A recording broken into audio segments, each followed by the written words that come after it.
नमस्कार, जय जोहार। क्या आप भी गवर्नमेंट एग्जाम्स की तैयारी करना चाहते हैं? क्या आप भी मेमोरी टेक्निक्स और ट्रिक्स के जरिए बहुत ही कम समय में स्मार्ट स्टडी करना चाहते हैं? क्या आप चाहते हैं कि सीजी व्यापम टॉपर आपको पढ़ाए? तो डाउनलोड करिए योगेंद्र साहू क्लासेस ऐप। यहाँ 10 से अधिक गवर्नमेंट एग्जाम्स क्रैक करने वाले और सीजी व्यापम टॉप करने वाले योगेंद्र सर सीजीपीएससी और सीजी व्यापम के अंतर्गत होने वाले सभी एग्जाम्स की तैयारी कराएं। तो डाउनलोड करिए Yogendra Sahu classes app to be the best, learn from the best.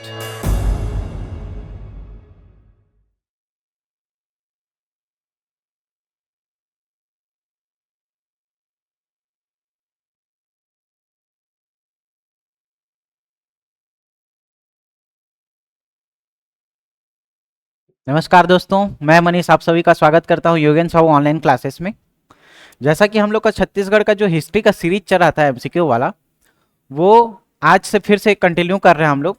कुछ प्रॉब्लम आ गए थे जिसकी वजह से लेक्चर नहीं आ पा रहे थे। मेंस का क्लासेस जो चल रहा था उसका रिकॉर्डिंग चल रहा था, ठीक है। तो आइए चलते हैं, नल वंश के बारे में हम पढ़ने की कोशिश करेंगे। अगर आपने हम लोग के यहाँ से योगेंद्र साहू क्लासेस का ऐप डाउनलोड नहीं किया है तो आप ऐप डाउनलोड कर लीजिए और वहाँ से सभी कोर्सेज का आप लोग क्या कर सकते हैं, एक्सेस ले सकते हैं। और टेस्ट सीरीज भी हॉस्टल वार्डन के लिए चलाया जा रहा है, ठीक है। तो आप लोग जा करके वहाँ देख सकते हो। नल वंश के बारे में देखेंगे तो देखो, कॉन्सेप्ट जो हम लोगों ने अभी तक जितने वंश का पढ़ा था वो सारा चीज आप लोग को याद आ गया होगा और सारा चीज क्लियर हुआ होगा, है ना। जिसमें हम लोग पूरा एक एक राजाओं का नाम कैसे याद करेंगे वो सब सारा चीज देखते जा रहे थे। नल वंश के बारे में देखते हैं तो नल वंश के बारे में यहाँ पे ज्यादा क्वेश्चन आपको कहां से देखने को मिलेंगे। एक तो विलास तुंग के बारे में आपको देखने को मिलेगा, है ना। इसके संस्थापक के बारे में देखने को मिलेगा, लेकिन हम लोग इसको पूरे जितने राजा हैं उनके हिसाब से ना देख करके जो घटनाएं हुई हैं उन लोग के क्रम में वो चीज देखने की कोशिश करेंगे, ठीक है। क्वेश्चन नल वंश से बहुत कम आए हुए हैं, इसीलिए इसका कलेक्शन थोड़ा कम है, ठीक है। आगे जब हम लोग सिरपुर के पांडु वंश देखेंगे तो वहां पे आपको क्वेश्चन के जो नंबर है वो आपको ज्यादा देखने को मिलेंगे, ठीक। तो चलिए देखते हैं पहला क्वेश्चन क्या है इसका, ठीक है जी। पहला क्वेश्चन क्या बोल रहा है कि राजीव लोचन मंदिर का निर्माता विलास तुंग इस राज्य के निम्नलिखित में से किस प्राचीन राजवंश से संबंधित था। किसके बारे में पूछ रहा है जी, राजीव लोचन मंदिर का निर्माता विलास तुंग के बारे में देखने को मिल रहा है हम लोग को, है ना। तो देखना याद कैसे करोगे ये सारा चीज आप लोग को देखना। हर पढ़ तो हर कोई लेता है ना, लेकिन एग्जाम में क्या काम आता है, जो चीज आप याद रखे हो उसको तो आप एक रिलेट करके भी याद कर सकते हो, है ना। या तो आप ऐसे ही याद कर सकते हो, लेकिन आपको लास्ट में फाइनली क्या करना, वहां पे आपको एमसीक्यू फॉर्मेट में जो देगा वो आपको टिक मारना पड़ेगा, है ना। तो हम लोग यहाँ पे क्या कर रहे हैं, आपको एक रिलेशन थ्योरी से पढ़ाने की कोशिश कर रहे हैं कि हाँ इसको ऐसे याद कर सकते हो। तो चलो देखते हैं इसके इतिहास के बारे में पूरा का पूरा अगर आपको जानकारी देखने को मिलेगा तो आप लोग पहले चीज क्या याद रखोगे, जो राजीव लोचन मंदिर है, ठीक है। किसके बारे में जी, राजीव लोचन मंदिर।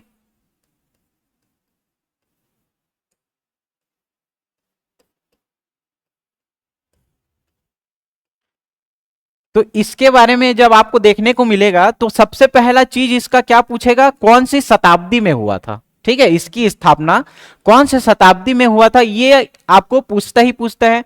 तो याद रखना जी, देखो राजीव लोचन किसको बोलते हैं हम लोग, भगवान विष्णु जी को बोलते हैं।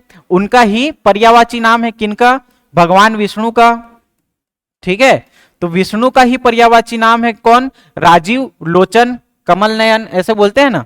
तो विष्णु जी का ही प्राचीन नाम है। तो ये भगवान जब किसी कोई शिष्य है अपने भगवान को, आराध्य को क्या करेगा, पूजा करेगा, तो वो हमेशा क्या रहेंगे, उनके साथ रहेंगे, हमेशा क्या रहेंगे, उनके साथ रहेंगे। तो 7 से क्या याद रखोगे, 7वीं शताब्दी। 7 से क्या याद रखोगे, 7वीं शताब्दी, ठीक। तो राजीव लोचन मंदिर का निर्माण कब हुआ बोलेगा तो 7वीं शताब्दी। अगर एग्जैक्ट डेट पूछेगा तो आप क्या याद रखोगे, 700 से 740 के बीच। क्या याद रखोगे, 700 से 740, ठीक। पहला चीज ये याद रखना। दूसरा चीज क्या याद रखोगे, इसके निर्माता कौन है या किसने स्थापना की, तो किसने किया था जी, विलास तुंग ने। किसने स्थापना की थी इसकी, विलास तुंग ने। कौन सा मंदिर है पूछेगा, तो मंदिर में आप क्या बोलोगे, विष्णु मंदिर, ठीक है। और कौन सी शैली का पूछेगा, तो शैली क्या बोलोगे आप लोग, पंचायतन शैली। कौन सी शैली, पंचायतन शैली। अब ये पूरा का पूरा पॉइंट आप लोग को याद रखना है। पहला चीज क्या याद रखे, राजीव लोचन मंदिर बोले ना, तो राजीव लोचन मंदिर बोले तो राजीव लोचन किनका नाम है, भगवान विष्णु का नाम है। तो कौन सा मंदिर होगा, ये पहला चीज विष्णु मंदिर होगा, ठीक। दूसरा चीज किसने स्थापना किया था, विलास तुंग ने किया था। कौन सी शताब्दी में हुआ था पूछेगा, ठीक। तो राजीव लोचन मतलब भगवान है, भगवान आपके हमेशा क्या रहेंगे, सात रहेंगे, सात रहेंगे से 7वीं शताब्दी, 700 से 740 के बीच, ठीक है। और कौन सी शैली से निर्मित है बोलेगा, तो देखना द्रविड़ शैली रहती है, बहुत सारी शैली रहता है, लेकिन आप लोग को ये रिलेट करके याद रखना कौन सी शैली से, पंचायतन शैली से निर्मित हुई है। तो याद कैसे रखोगे, जो भगवान हैं, ठीक है, आपके आराध्य हैं, आपको 10 पंचायत से बचाए के रखेंगे, है ना। पंचायत मतलब ताम झाम जो रहता है ना, इतना पंचायत कौन सा है यार, ऐसे बोलते हैं कहावत में। तो कौन बचाएंगे, राजीव लोचन, ठीक है, यानी भगवान। भगवान क्या करेंगे, पूरे पंचायत से आपको बचाएंगे। पंचायत मतलब पंचायतन शैली, ठीक। इतना फैक्ट याद हुआ आप लोग को। तो राजीव लोचन के बारे में आप लोग को इतनी सारी चीजें जाननी आपको जरूरी है, ठीक। फिर इसके बाद एक चीज याद रखना, इसके जीर्णोद्धार को लेकर के। तो जीर्णोद्धार किसने किया था पूछेगा, तो जीर्णोद्धार के बारे में जब आप देखोगे तो किसने, जगतपाल देव। किसने, यहां लिख लेते हैं, किसने किया था जी, जगतपाल देव ने किया था। जगतपाल देव की यहां पे जानकारी मिलती है। और ये जगतपाल देव किसके सेनापति थी जे, पृथ्वी देव द्वितीय के बारे में। ये पृथ्वी देव द्वितीय कौन है, कलचुरी। जब हम लोग कलचुरी पढ़ेंगे तो कलचुरी काल में आप लोग को देखना सारे शासक रहेंगे, उसको याद कराएंगे और किसने कैसा जीर्णोद्धार किया था उसके बारे में हम लोग यहाँ पे समझने की कोशिश करेंगे, ठीक है। तो ये वाला इतना फैक्ट आप लोग को याद हुआ क्या। अब ये वाला चीज कैसे याद रखोगे, जीर्णोद्धार के बारे में। तो राजीव लोचन मंदिर से क्या याद रखोगे, राजीव लोचन मतलब क्या, भगवान है। भगवान है मतलब जगत के क्या है जी, पालनहारी हैं, जगत के पालनहारी हैं। तो जगत के पालनहारी से क्या समझोगे आप लोग, जगतपाल देव। ये क्या था, शासक था, पृथ्वी देव द्वितीय के समय के ये सेनापति था। और यह शासक कौन था पूछेगा, तो पृथ्वी देव द्वितीय इसका शासक था, ठीक है। समझ में आया। तो ये फैक्ट आप लोग को इतने सारे चीजें जाननी पड़ेगी, किसके बारे में, राजीव लोचन मंदिर के बारे में। जब मेंस में भी आप लिखोगे तो ऐसे ही लिखना है आप लोग को, लेकिन प्री के हिसाब से अगर एमसीक्यू फॉर्मेट में आप लोग को जानना है, ठीक है, हॉस्टल वार्डन में, वनडे एग्जाम में, तो आप लोग ये फैक्ट तुरंत आप लोग को क्लिक होना चाहिए, याद होना चाहिए, ठीक है। आगे बढ़े, क्लियर हुआ क्या इतना, ठीक। अब देखो जितना भी आप लोग पढ़े हो सारा चीज आप लोग को यहां पे समझ में आ जाएगा। अब क्या पूछ रहा है, देखो सबसे पहले राजीव लोचन मंदिर का निर्माता विलास तुंग इस राज्य के निम्नलिखित में से किस प्राचीन राजवंश से संबंधित था। तो किस प्राचीन राजवंश से संबंधित था जी, चलो बताओ इसका आंसर क्या होगा। इसका आंसर क्या हो जाएगा जी, इसका आंसर क्या होगा, नल वंश। ऑप्शन नंबर क्या आ जाएगा, ए आ जाएगा। अभी पढ़े थे हम लोगों ने, है ना, राजीव लोचन मंदिर के बारे में। पहला क्वेश्चन क्लियर हुआ। अब चलो देखते हैं दूसरा क्या बोल रहा है कि निम्नलिखित में से कौन सा ऐतिहासिक साक्ष्य छत्तीसगढ़ के प्राचीन इतिहास, ठीक है, इसको सुधार लेना, प्राचीन इतिहास का महत्वपूर्ण स्रोत है। तो अभी हम लोगों ने पढ़ा था क्या, राजीव लोचन मंदिर वाला जो था उसका अभिलेख, जिसको नाम हम लोगों ने क्या दिया, राजिम अभिलेख। अब राजिम अभिलेख के बारे में सारा चीज हम लोगों ने पढ़ा था, है ना। ये सारा चीज क्लियर हो गया होगा आई थिंक आप लोग को।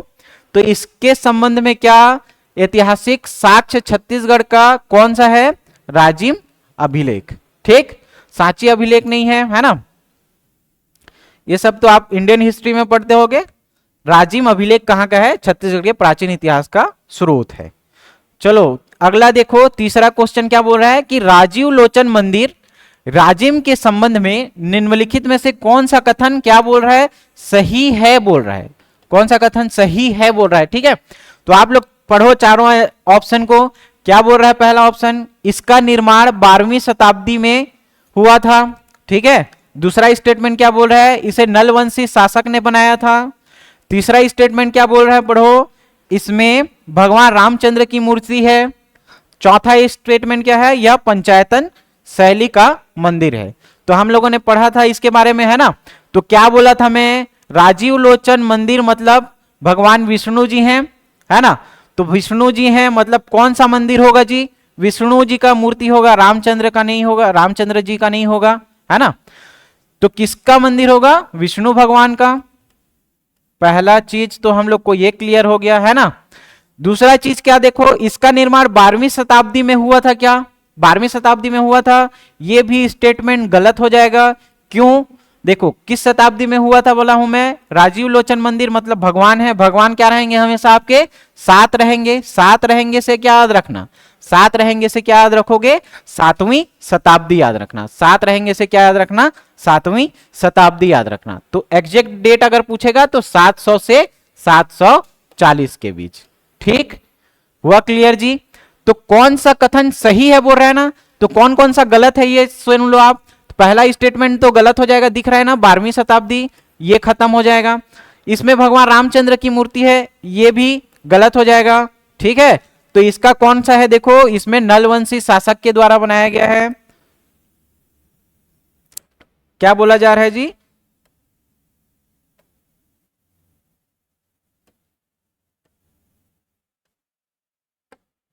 किसके द्वारा, 12वीं शताब्दी से बना है क्या, नहीं 7वीं से बना है। ठीक है, तो ये वाला स्टेटमेंट गलत हो जाएगा। तो ऑप्शन में देखो कहां कहां पे एक वाला नहीं है, एक यहां है, तो ये गलत हो जाएगा, ये भी गलत हो जाएगा। होगा आंसर क्या होगा, या तो ए होगा या तो सी होगा। अब अगला स्टेटमेंट क्या बोला, इसने नलवंशी शासक, ये बिल्कुल सही है। दो कहां कहां पे है, दो यहां भी है, दो यहां भी है। ठीक है, इससे आंसर नहीं मिला। इसमें भगवान रामचंद्र की मूर्ति है, तो ये तो गलत है ना। किसकी मूर्ति है जी, भगवान विष्णु की मूर्ति है। ठीक है, तो भगवान विष्णु की मूर्ति है, तो ये वाला स्टेटमेंट क्या हो जाएगा, गलत हो जाएगा। 3 कहां है, यहां गलत दिख रहा है ना, तो ये ऑप्शन नहीं होगा। तो इसका ऑप्शन क्या हो जाएगा, ऑप्शन नंबर ए। ठीक है, ऑप्शन नंबर ए सही हो जाएगा इसका जी। ठीक, 3 का क्या हो जाएगा उत्तर ए। अब राजीव लोचन जितना भी इस वाले में क्वेश्चन आएगा वो सारा फैक्ट हम लोगों ने पहले ही क्वेश्चन में क्या किया है, क्लियर कर लिया है। ठीक है, समझने की कोशिश करना आप लोग।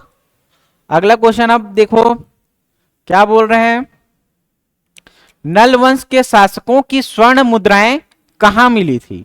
क्या बोल रहे हैं जी, नल वंश के शासकों की स्वर्ण मुद्राएं कहां मिली थी। तो कहां मिली थी बताओ यार।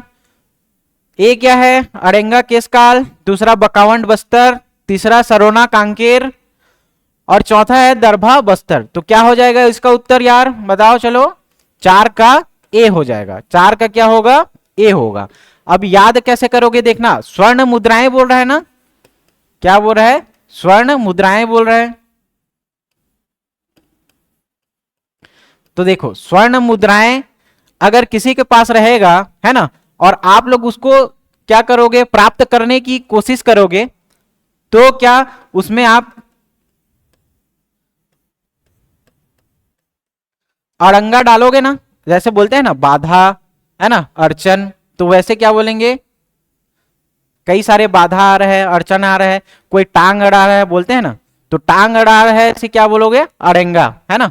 कोई अड़चन आ रहा है, कोई बाधा आ रहा है, तो क्या याद रखोगे, अड़ेंगा। ठीक है, तो स्वर्ण मुद्राएं से क्या याद रखोगे, सोना प्राप्त करना क्या है, अड़चन का काम है ना, या उसको प्राप्त करने के लिए क्या अड़ंगा डालेगा, कोई टांग अड़ाएगा, ऐसे बोलते हैं ना, तो अड़ेंगा डाले, टांग अड़ाएगा बोल रहे हैं ना, तो वैसे ही आप क्या याद रखोगे, इसको अड़ेंगा करके याद कर सकते हो। ठीक है, तो कहां पे मिलेगी स्वर्ण मुद्राएं जी, अड़ेंगा के केशकाल घाटी जो है वहां पे मिलेगी। और टोटल कितने सिक्के मिले थे आपको बोलेगा, तो कितने सिक्के मिले थे टोटल, 32 सिक्के प्राप्त हुए थे। कितने सिक्के, 32 सिक्के प्राप्त हुए थे, जिसमें से 3 राजाओं की जानकारी मिलती है आपको।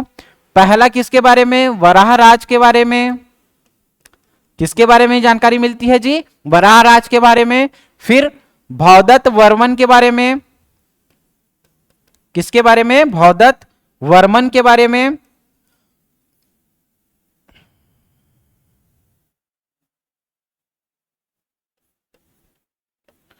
और तीसरा चीज किसके बारे में मिलती है जी? अर्थपति भट्टारक। ठीक है, अर्थपति भट्टारक के बारे में जानकारी मिलती है।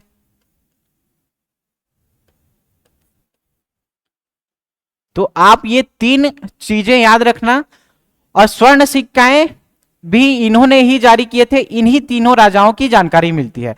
अब ये भौदत्त वर्मन, अर्थपति भट्टारक, इसके संबंध में आप लोग अगर देखोगे तो आप लोग को एक चीज बता रहा हूं, एक सिनारियो याद रखे रहना, है ना।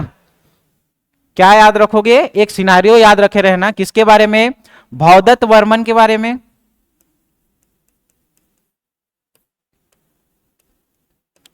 और किसके बारे में? अर्थपति भट्टारक के बारे में।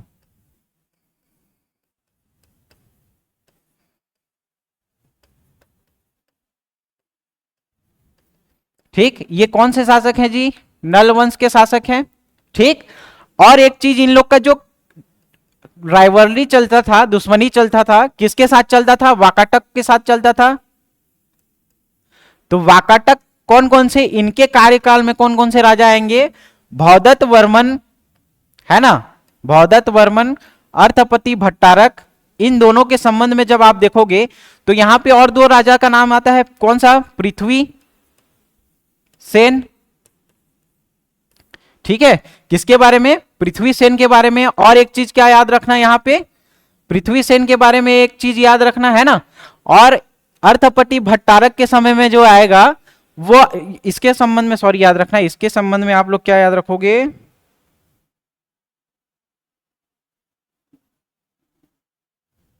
इसके संबंध में आप लोग क्या याद रखना? नरेंद्र सेन। ठीक है, सॉरी मिस्टेक हो गया था, देखना यहां पे। इसके संबंध में क्या याद रखोगे? नरेंद्र के बारे में याद रखोगे।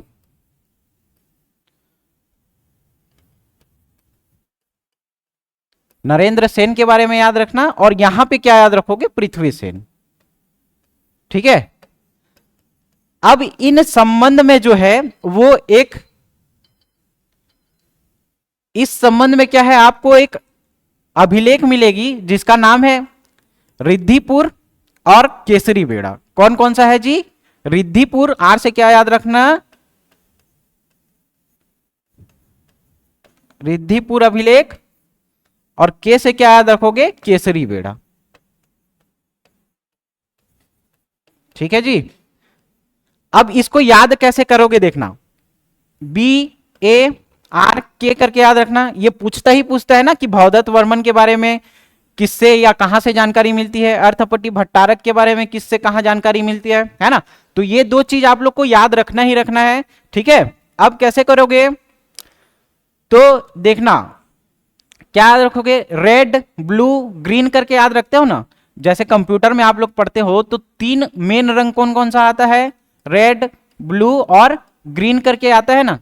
तो रेड, ब्लू और ग्रीन से पहला ही आप लोग याद रखना, आर से क्या? रिद्धिपुर, बी से क्या? भौदत्त वर्मन। आर से क्या हो जाएगा? रिद्धिपुर, बी से क्या याद रखोगे? भौदत्त वर्मन के बारे में जानकारी। ठीक है, ये दोनों चीज समझे। अब इसमें क्या, किसका बोल रहा हूं मैं? RBG बोल रहा हूं ना, रेड, ब्लू, ग्रीन। ये किसका पार्ट है? किसका पार्ट है बोल रहा हूं, तो किसका मतलब कंप्यूटर का, साइंस का, किसी भी चीज का पार्ट है। तो का से क्या याद रखोगे? के से क्या याद रखना? केसरी बेड़ा। ए से क्या याद रखोगे? अर्थपति भट्टारक।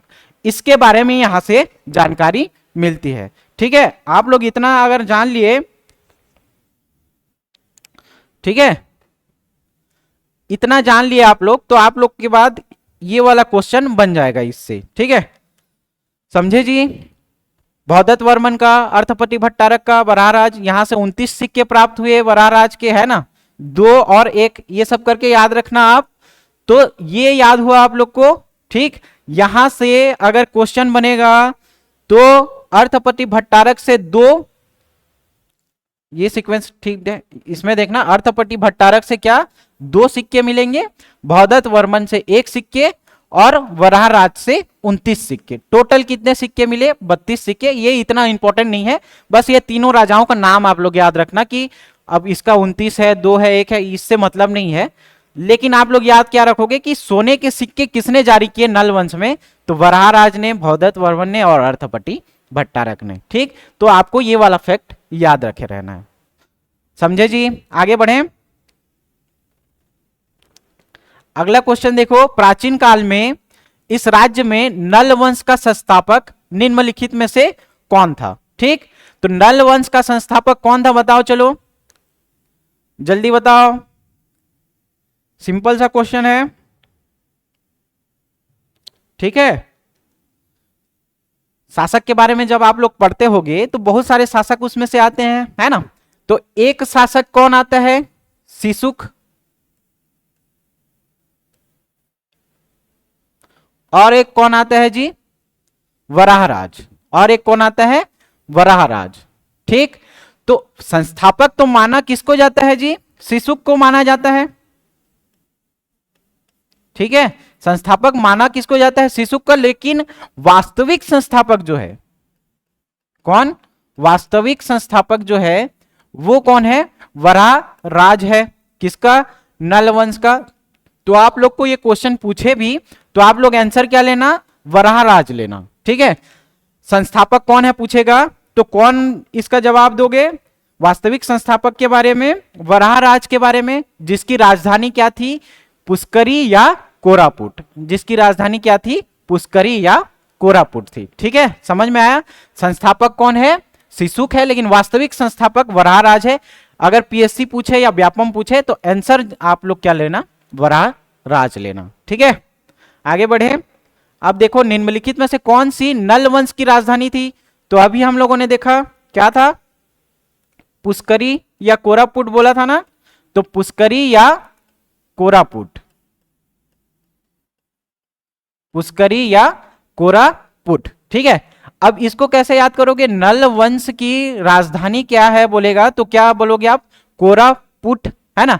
तो नल में देखना, नल में क्या आता है जी? पानी आता है। अगर पानी ना आए तो हम लोग का जीवन क्या हो जाएगा? कोरा हो जाएगा। मतलब जल के बिना तो हम लोग जीवन यापन नहीं कर सकते, है ना। तो नल वंश की, नल से क्या याद रखोगे? पानी, और पानी के बिना हमारा जीवन क्या है? कोरा है, ठीक। तो कोरापुट कैसे याद करोगे? नल से याद करोगे। तो नल वंश की राजधानी कोरापुट या पुष्करी है, ठीक है। अब पुष्करी ही या पुष्कर को क्या बोला जाता है? तालाब भी बोला जाता है ना। तालाब से भी क्या? पानी का ही हम लोग क्या कर सकते हैं? रिलेट कर सकते हैं। तो आप दोनों में से कोई भी नाम याद रख सकते हो, एक पुष्करी याद रख सकते हो या कोरापुट याद कर सकते हो, ठीक है। दोनों को हम लोग किससे रिलेट किए?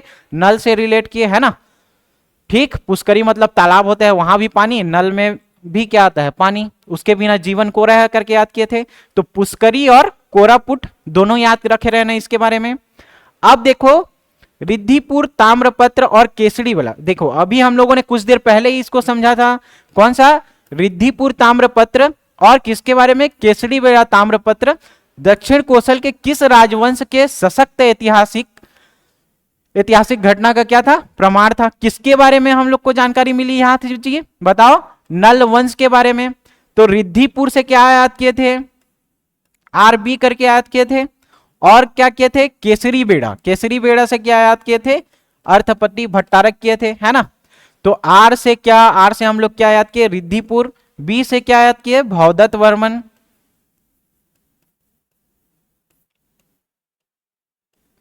ठीक, के मतलब क्या? केसरी बेड़ा। केसरी बेड़ा से क्या याद किए? अर्थपति भट्टारक।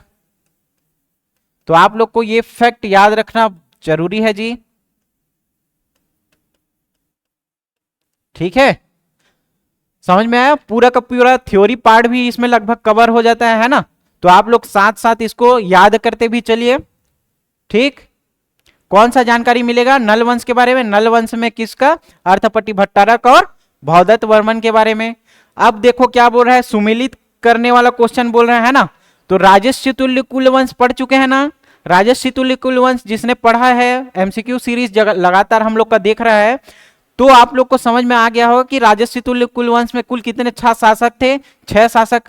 फिर से एक बार बता रहा हूं, रिकॉल हो जाए, लेकिन सारा वंश नहीं बताऊंगा, है ना, ये छोटा सा है इसलिए बता दे रहा हूं। इनको देखो, सुरा या सुर बोला जाता था इसको, है ना, सुरा या सुर बोला जाता है। इसको कैसे याद किए थे, एस डी यादव करके याद किए थे, एस से सुरा, डी से दैत फर्स्ट, वी से क्या याद किए थे बताओ, विभीषण, वी से क्या याद किए थे, विभीषण, है ना, एस डी यादव करके याद किए थे। अब ये दैत फर्स्ट से दैत सेकंड लिख सकते हो क्या नीचे, दैत फर्स्ट से दैत सेकंड लिख सकते हो, और इसमें क्या लिखोगे, भीमसेन फर्स्ट, और इधर क्या लिखोगे, भीम द्वितीय। ठीक, अब इसमें से देखो कहीं पे एक आंसर मिल जाएगा राजस्व तुल्य कुल वंश में, कहीं पे है क्या, देखो भीमसेन द्वितीय है ना, तो ए का क्या हो जाएगा, चुपचाप ये हो जाएगा, है ना। तो अब ये वाला ऑप्शन कहीं पे दिखेगा तो आप लोग क्या करोगे, यहां मैच कर दोगे यार। ठीक, नल वंश का क्या बोल सकते हैं, नल वंश का हम लोग भौदत्त वर्मन करके याद कर सकते हैं। नल वंश का हम लोग देखे थे अभी, नल वंश का क्या, भौदत्त वर्मन करके देखे थे हम लोगों ने। सरभपुरी भी देख लिया था हम लोगों ने, सरभपुरी का क्या, प्रवरराज फर्स्ट। तो देखो ए का क्या आना चाहिए, ए का एक आना चाहिए, और डी का क्या आना चाहिए, 2 आना चाहिए। कहीं पे है क्या,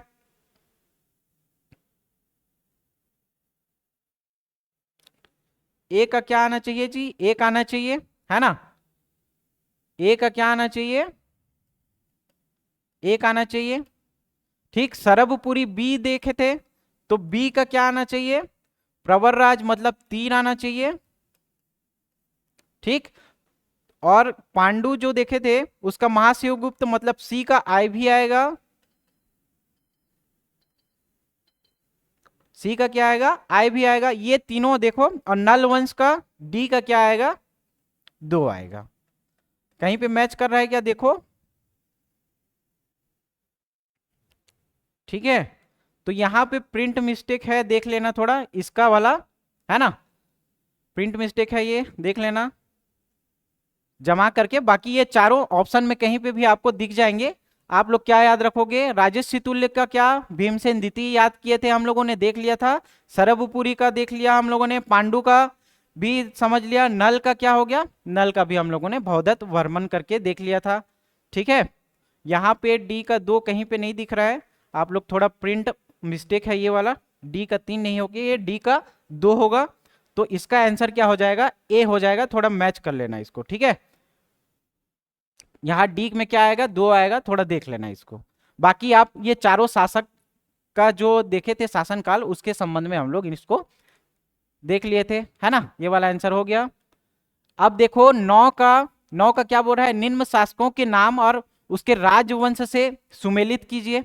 ठीक है, क्या बोल रहा है, निम्न शासकों के बारे में हम लोग को यहाँ पे क्या जानकारी मिलेगी। ठीक, तो देखना क्या बोल रहा है कि कन्हर देव के बारे में पूछ रहा है ना, स्कंद वर्मन के बारे में पूछ रहा है, दुर्गराज के बारे में पूछ रहा है, और हर्ष गुप्त के बारे में पूछ रहा है। ठीक, तो इसमें से कितने शासक हम लोगों ने स्कंद वर्मन के बारे में देखा था नल वंश में। ठीक, तो स्कंद वर्मन से एक अभिलेख कौन सा था, पोलागढ़ अभिलेख।